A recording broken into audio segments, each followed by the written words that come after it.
Agriculture के सभी साथियों, प्रतियोगी साथियों को विवेक स्टडी पॉइंट एक अच्छा प्लेटफार्म उपलब्ध करा रहा है। इसमें आने वाली परीक्षा, महत्वपूर्ण परीक्षा जिला उद्यान अधिकारी की यूपीपीसीएस के थ्रू जो है, और अगले आने वाली परीक्षाएं टीजीटी और पीजीटी के लिए समान रूप से उपयोगी 200 से अधिक प्रश्नों का ये हल श्रृंखला अति महत्वपूर्ण प्रश्न है, अति संभावित प्रश्न है। इनमें से ज़रूर आपको कुछ ना कुछ प्रश्न परीक्षा में सीधे रखे हुए मिलेंगे। तो लेकिन यदि आप चैनल पर नए हैं तो चैनल को सब्सक्राइब करें, दोस्तों के साथ शेयर करें। अगले वीडियो की नोटिफिकेशन पाने के लिए बेल आइकन को भी प्रेस करें। चलिए शुरू करते हैं आज का क्लास। ये पहला पार्ट है, ऐसे ही और भी पार्ट आते रहेंगे। या कैसा लगा वीडियो ये ज़रूर कमेंट में बताएं। चलिए क्लास को शुरू करते हैं। सबसे पहले, अधिकांश फसलें नाइट्रोजन को नाइट्रेट के रूप में लेती हैं।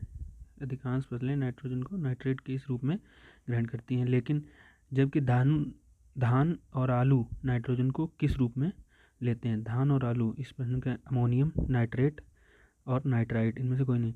तो ये इसमें ये पहला ऑप्शन आपका सही है, अमोनियम के रूप में धान और आलू इनको अमोनियम NH4 के रूप में ये ग्रहण करते हैं।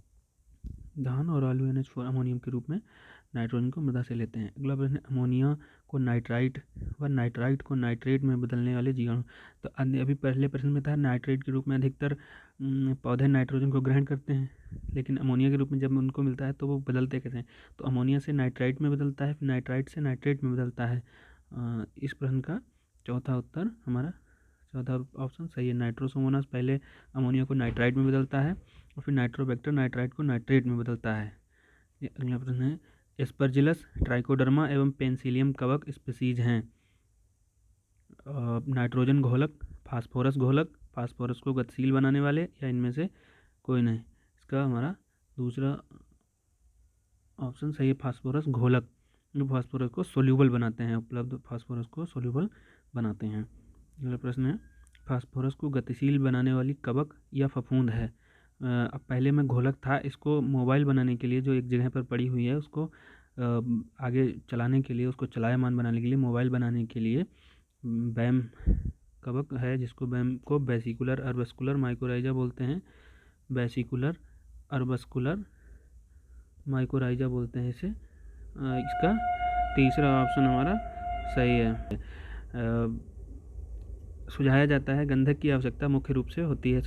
बहुत फसलों में, ऐसी फसलों में गंधक ऐसी आवश्यक है जिनमें तेल या वसा का संश्लेषण होता है, अर्थात तिलहनी फसलों में गंधक की आवश्यकता, इससे तेल की मात्रा, प्रतिशत मात्रा बढ़ती है। तो ऐसी तिलहनी फसलों के लिए तेल एवं वसा संश्लेषण हेतु गंधक के प्रयोग किया जाता है। तो इसमें दूसरा ऑप्शन हमारा सही है। अगला प्रश्न है, मृदा संरचना का सीधा संबंध है मृदा कण समुच्चयन से, मृदा कण विन्यास से, मृदा कणाकार से, या उपरोक्त सभी से? तो मृदा संरचना का, सॉइल स्ट्रक्चर का सबसे सीधा संबंध है मृदा कण विन्यास से। अगला प्रश्न है, तराई मृदाओं में निम्न तत्व की कमी पाई जाती है। तराई मृदाओं में निम्न किस तत्व की कमी पाई जाती है? नाइट्रोजन, पोटेशियम, फास्फोरस, या फिर जस्ता की? तराई मृदाओं में जस्ता की कमी पाई जाती है। फर्व बुवाई विधि से निम्न फसल बोने की एक आधुनिक विधि है। तो इसमें गेहूं है। फर्व क्या होता है? फरो इरीगेटेड रेज्ड बेड ये सिस्टम होता है बुआई का गेहूं में। इसमें 3-4 पंक्तियों की उठी हुई क्यारी बनाई जाती है और बीच में सिंचाई की नाली बनाई जाती है। तो ये उठा हुआ और नीचे सिंचाई वाली नाली पूर्ण के टाइप की रहती है। अगला प्रश्न, अंधी गुड़ाई की जाती है। अंधी गुड़ाई, गन्ना में ब्लाइंड होइंग की जाती है, ये बुवाई के बाद और अंकुरण से पहले। चारागाह सुधारने के लिए जीरो टिलेज का सर्वप्रथम प्रयोग किया गया। जीरो टिलेज USA में किया गया। केंद्रीय मरुस्थल बागवानी, शुष्क बागवानी संस्थान arid zone, central arid zone research, arid horticulture research institute कहाँ है? ये बीकानेर में है। अंतर्राष्ट्रीय कृषि वानिकी अनुसंधान संस्थान किस देश में है? भारत, अफ्रीका, श्रीलंका, या नैरोबी केन्या? इसका चौथा ऑप्शन सही है, नैरोबी में है। जिप्सम में सल्फर की प्रतिशत मात्रा, तो ये इसमें 18 से 20% रहता है। इसका हमारा तीसरा ऑप्शन सही है। कौन सा तत्व अनावश्यक किंतु लाभदायक की श्रेणी में आता है? क्लोरीन, मैग्नीज, पोटेशियम या सोडियम। तो इसमें 70वां जो तत्व है सोडियम, इसको जो बाद में जोड़ा गया, ये पहले 16 तत्व थे, तो ये अनावश्यक है किंतु लाभदायक इसके होने से इसकी उपलब्धता से उपज पर अनुकूल प्रभाव पड़ता है, अर्थात उपज बढ़ती है। निम्न में से किस उर्वरक को भारत को पूर्णतः आयात करना पड़ता है? नाइट्रोजन उर्वरक को, फास्फेटी उर्वरक को, पोटेशियम या उर्वरक उपरोक्त सभी को। तो इसमें पोटेशियम उर्वरक को, जो कि हमको जर्मनी से और या आसपास के देशों से हम लोग इम्पोर्ट करते हैं। अगला प्रश्न है, अनिवार्य पोषक तत्वों का सर्वमान्य मापदंड क्या है? क्राइटेरिया ऑफ एसेंशियलिटी, ये जो AI आनंद द्वारा 1939 में दिया गया। इन्होंने बताया कि कोई पोषक तत्व आवश्यक है तो क्यों है, उसके लिए क्या मानदंड है कि वो आवश्यक की श्रेणी में रखा जाए। पौधों की वृद्धि हेतु मृदा नमी उपलब्ध होने की उच्चतम सीमा है? आर्द्रताग्राही गुणांक, क्षेत्रधारिता, स्थायी म्लानी बिंदु या इनमें से कोई नहीं। तो पौधों की वृद्धि हेतु मृदा नमी उपलब्ध होने का उच्चतम सीमा क्षेत्रधारिता अर्थात फील्ड कैपेसिटी। पर्णीय छिड़काव हेतु यूरिया में बाईयूरेट की कितनी मात्रा फसलों के लिए विषाक्त है? बाईयूरेट की विषाक्त है 1.5%, क्योंकि 1% से अधिक होने पर वो विषाक्त है, टॉक्सिसिटी लेवल पर पहुंच जाती है। अगला प्रश्न है, जीरो टिल सीड का विकास किस संस्था द्वारा किया गया? CEAE Bhopal, PAU Ludhiana, CSAU Kanpur, GVPUIT Pantnagar. तो इसके पहले वाली वीडियो में भी था, पंतनगर द्वारा विश्वविद्यालय, कृषि विश्वविद्यालय द्वारा इसका विकास, जीरो टिल सीड का विकास किया गया। सामान्य मृदा pH का रेंज, जिसमें पौधा पोषक तत्व की उपलब्धता, तो सभी सूक्ष्म जीवों की क्रियाशीलता, सभी अधिकतर फसलों के लिए जो 6.5 से 6.5 से 7.5 का pH रेंज है वो अच्छा होता है। यहाँ पर पोषक तत्वों की उपलब्धता और सूक्ष्म जीवों की क्रियाशीलता अधिकतम होती है। अगला, नियंत्रित दशा में पानी का नीचे की ओर अर्थात पार्च्योन, पानी नीचे की ओर गति करता है तो इसको परकोलेशन बोलते हैं। और उस पानी जो है अपने साथ घोल करके पोषक तत्वों को भी ले जाता है तो इसे लीचिंग बोलते हैं। का मापन किया जाता है एरोमीटर, टेंशियोमीटर, लाइसीमीटर या पायरीमीटर। इसका लाइसीमीटर द्वारा मापन करते हैं। खाने के लिए, पत्तल बनाने के लिए सर्वाधिक उपयोगी वृक्ष है? पत्तल बनाने के लिए, खाने की जो आपने देखा होगा खाने के लिए पत्तल बनाते हैं या दोने बनाते हैं तो उसमें ढाक के पत्तों का प्रयोग करते हैं। किस तत्व का आवश्यकता से अधिक अवशोषण, विलासिता, उपभोग, पहले के वीडियो में भी लिखा हुआ था, दिया हुआ था, ये विलासिता लग्जरी कंजप्शन कहलाता है। पोटास का, जो कि हानिकारक नहीं होता लेकिन पौधे अधिक मात्रा में इसको कंजप्शन इसका अधिक मात्रा में कर लेते हैं। अगली प्रदीप्तिकालिता की दृष्टि से ध्यान है। 3 प्रकार के पौधे होते हैं, short day plant, long day plant और डे न्यूट्रल प्लांट। तो ध्यान जो है शॉर्ट डे प्लांट है, इसको SDP शॉर्ट में बोलते हैं, SDP और प्रदीप्तिकाल। ऐसी फसलें जिन्हें उगने हेतु भू परिष्करण की आवश्यकता होती है ऐसी कहलाते हैं एरेबल क्रॉप्स कहलाती हैं। ऊसर भूमियों के लिए उपयुक्त वृक्ष है? शीशम, करंज, अर्जुन या सभी? ऊसर भूमियों के लिए ये सभी पौधे उपयुक्त हैं। ब्लॉक प्लॉटिंग के लिए उपयोगी वृक्ष है? पॉपुलर, सुबबूल, सीरस या उपरोक्त सभी? जिसमें भी 14 ऑप्शन सही है, उपरोक्त सभी वृक्ष।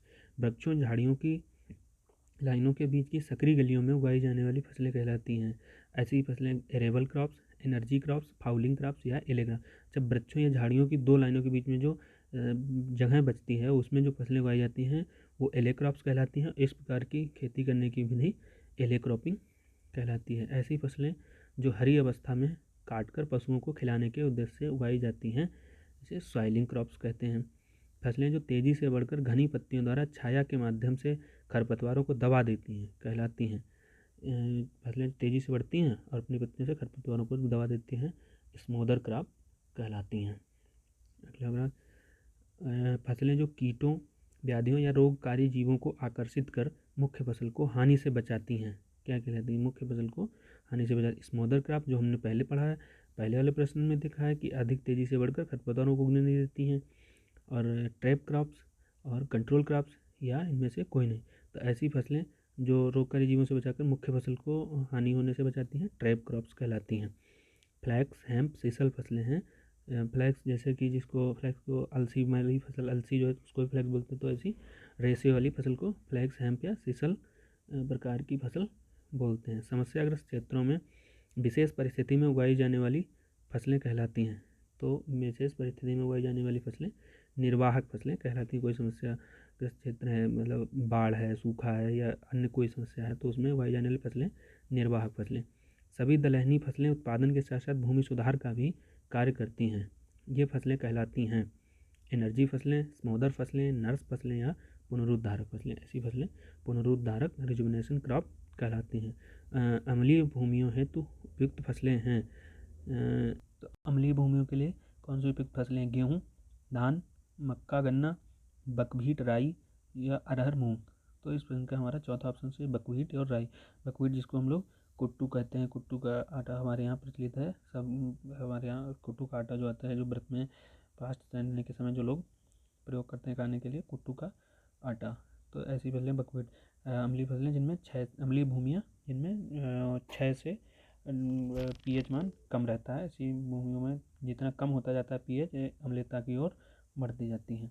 अगला प्रश्न है, प्रतिकूल परिस्थिति के कारण मुख्य फसल नष्ट हो जाने के कारण उसकी क्षतिपूर्ति हेतु अल्पकाल की बोई गई फसल कहलाती है। अगर मुख्य फसल नष्ट हो गई है किसी कारण से, मान लीजिए बाढ़ आ गई, सूखा आ गया या कोई भी ऐसा किसी कारण से भी मुख्य फसल नष्ट हो गई है, तो उसकी क्षतिपूर्ति हेतु छोटे समय की फसल जो कि जल्दी उग करके अधिक तेज़ी से बढ़ करके और दे देती है, अगली आने वाली फसल है उसके समय से पहले ही काट ली जाती है, ऐसे फसल को कहते हैं cash crop, catch crop, para crop या क्विक क्रॉप। तो इस प्रकार की फसल को हम लोग कैच क्रॉप कहते हैं। दूसरा ऑप्शन सही है। लाभकारी अंतः फसली खेती के लिए भूमि तुल्यांक अनुपात होना चाहिए। LER लैंड इक्विवेलेंट रेशियो होना चाहिए 1 से कम, 1 से अधिक या फिर 0। तो लाभकारी अंतः फसली के लिए भूमि तुल्यांक अनुपात हमेशा 1 से अधिक होना चाहिए। 2 या 2 से अधिक फसलों का बीज मिलाकर बोने की पद्धति जिसमें फसलों की पंक्तियों का अनुपात निश्चित नहीं होता है। वैसे निश्चित होता है तो हम इसको कहेंगे अंतः फसली इंटरक्रॉपिंग, लेकिन इसमें निश्चित नहीं है। तो जैसे बीज में बीज मिला करके सीधे बिना किसी अनुपात के सीधे ही बीज 2 फसलों के बीज बो देना, 2 या 2 से अधिक फसलों के बीज एक साथ बो देना या ऊपर से बो देना, तो उसमें मिश्रित खेती कहते हैं। मिश्रित खेती कहते हैं। अगला है, जब 2 या 2 से अधिक फसलें जब निश्चित अनुपात में अलग अलग पंक्तियों में बोई जाती हैं तो यह पद्धति कहलाती है। अभी हमने पढ़ा कि निश्चित अनुपात ना हो, ऐसे ही बो दी जाए बिना किसी विचार के, तो मिश्रित खेती कहलाती है। लेकिन यदि उनका अनुपात निश्चित हो और पंक्तियों में बोई गई हो तो ऐसी प्रकार की अंतः फसली खेती कहते हैं, इंटरक्रॉपिंग कहते हैं। मिश्रित खेती का मुख्य उद्देश्य होता है। मिश्रित खेती का मुख्य उद्देश्य क्या है? अधिक आय, अधिक उत्पादन, मृदा सुधार या प्रतिकूल परिस्थितियों से उत्पन्न जोखिम कम करना। तो मिश्रित खेती का मुख्य उद्देश्य होता है प्रतिकूल परिस्थितियों से उत्पन्न जोखिम कम करना। यदि किसी कारणवश कोई फसल नष्ट भी होती है तो भी दोनों प्रकार की फसलें नष्ट नहीं होंगी।